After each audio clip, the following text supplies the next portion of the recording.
Anish, thank you very much as we welcome you to our Lotta Stadium in South Bend, Indiana, as today the Ivy League champs of Yale look to knock off the 4th seed in Notre Dame. And welcome to the NCAA Lacrosse Championship presented by Enterprise Rent-A-Car on ESPNU. Hi, everyone, and welcome back as we take a look at the upcoming brackets. The team that wins this game will face off with Virginia, the defending champs, coming away with a 6-5 victory earlier this afternoon against Princeton. Jamie, a great matchup today. Yale back in the big dance for the first time in 2 decades. For Notre Dame, 7 straight tournament appearance. What can we expect from this matchup?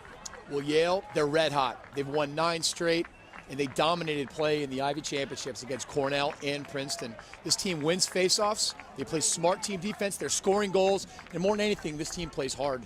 As for Notre Dame, Quint was saying it, defense, defense, defense. They have the best defense in Division I. Their offense has struggled a little bit, but I believe that if they can get into a rhythm, they're going to have a chance not only to win today, but to really compete for a national championship. As we take a look at the edge, it's the ultimate battle between offense and defense. We've got a good one. Matt Gibson of Yale going up against the Big East Conference Goalie of the Year in John Kemp. John Kemp leading the nation in goals allowed average, leading the nation in save percentage. This kid makes every save he's supposed to make and then robs shooters of what should have been goals. He is the unquestionable anchor of the defense. And Matt Gibson, an all-around great attackman, 27 goals and 29 assists.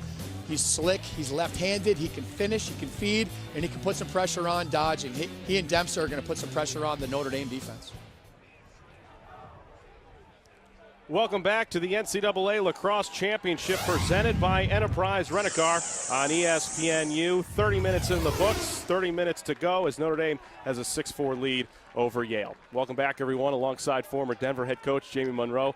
I'm John Brickley. First half, both teams trying to get an edge, but very exciting nonetheless. Yeah, Yale came out of the gates a little nervous. It took them a while to get their defense in line and their offense, but once they did, they made this a game. Yale, a team back in the tournament for the first time since '92, and early on, Jamie, it looked like it was going to be a long day for the Bulldogs. By Bobby Smith. And another clearing attempt coming up for the Irish as they quickly get it in transition past the midline.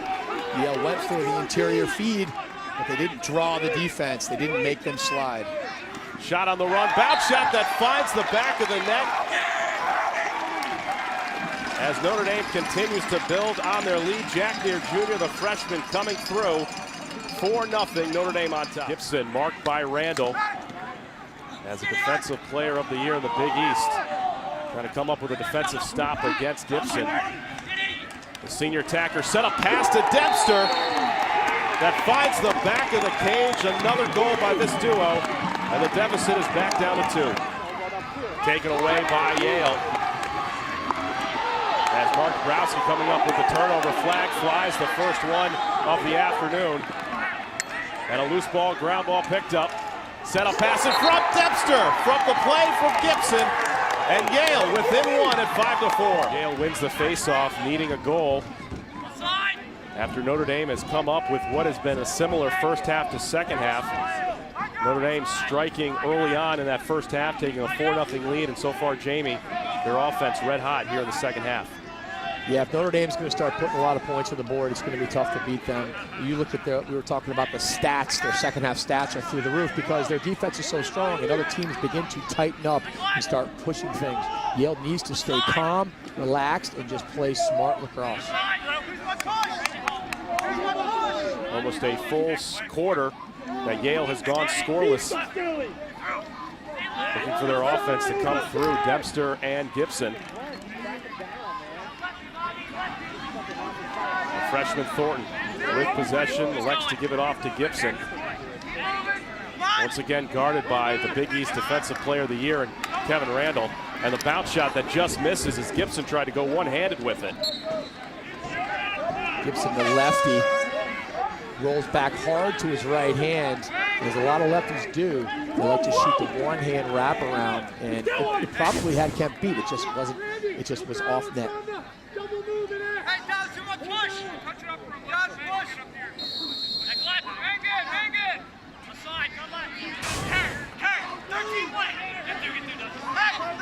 So a chance for Yale now to try to break into this deficit. The winner of this game moves on to the quarterfinals in Philadelphia, where they will beat the national defending champs in Virginia, who were a winner earlier today over Princeton. It's Colin Still, the senior, met by a brick wall, shot on the run that just missed. Off the stick of the junior, Michael Lippin. As Kevin Corrigan trying to guide the Irish back to the quarterfinals. Andy Shea trying to pull off the upset. Gibson tried to do the setup pass in front. A battle for the ground ball. And a push that will keep possession in the box for Yale. Yale needs someone to step up for them here and now. Coaches can do everything X's and O's wise, but if a guy just steps up and starts making some big plays, it changes the whole complexion of the game, and that's what Yale's got to find, that guy who's going to step up and run by somebody, make a play.